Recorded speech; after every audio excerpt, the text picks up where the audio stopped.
Hello, I'm David. Welcome to Corporate Nuggets. Have you ever wondered, why are some people able to manage workplace relationships with ease? How easily they can navigate conflicts and keep conversations light and useful? Because they simply apply psychological tricks to overcome conflicts. Today, I am going to give you some tips on how you can manage workplace relationship. So, let's check it out. Tip number 1. Rule of 10 seconds. This rule tells us to control our emotions. Do not react immediately. Use time and distance to control your anger.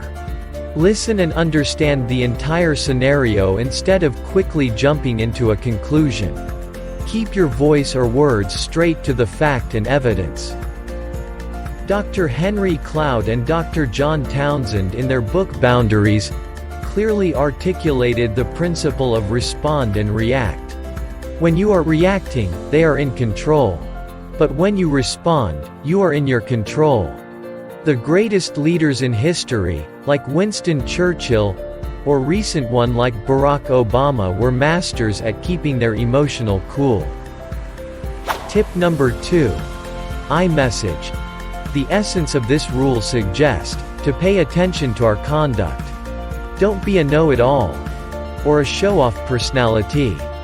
If you have done any error, simply accept it, instead of playing a blame game. A good apology will communicate 3 things: regret, responsibility, and remedy. Apologizing for a mistake may seem difficult, but it will help you to improve your relationships with others. We should be polite, generous and respectful, no matter what status you hold in the company. Pippas MD and Jardat M, in their 2010 article Assertive Communication writes, when a person feels that they are being blamed, whether rightly or wrongly, it is normal they react with defense. You can easily avoid this trap and feelings of guilt by adopting methods like Imessage. A good iMessage takes responsibility for one's own feelings, while describing problems cleverly. Tip number 3. Stop gossiping and complaining about others.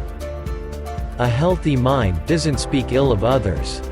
The most dangerous part of gossips is that it hurts the reputation of another person. People use gossips to hurt others and to feel good about themselves. And they do it to feel that they have authority over others.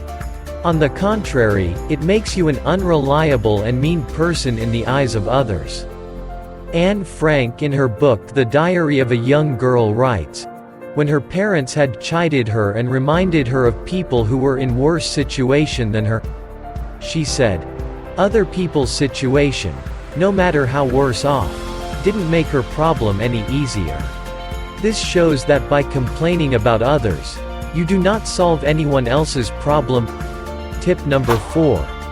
Focus on conversation, not the argument. This rule tells us that we should respect each other's words. It's okay to express your opinion, but don't force it on them. Chat, discuss and challenge ideas, but do so amicably. Not every discussion has to have a conclusion or consensus point. Respect each other's position. Don't make personal comments or bad jokes.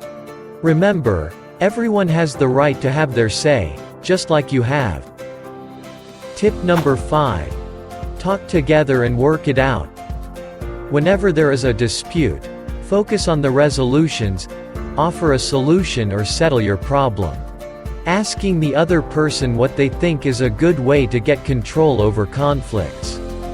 Try to work together to come to a conclusion that you both agree on.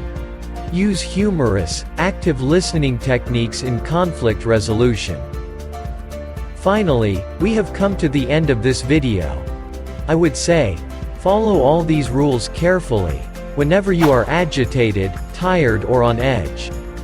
You can take great advantage of them by practicing these simple rules. Thank you for watching. If you like my video, please give me a thumbs up, share and subscribe to my channel to get more such updates.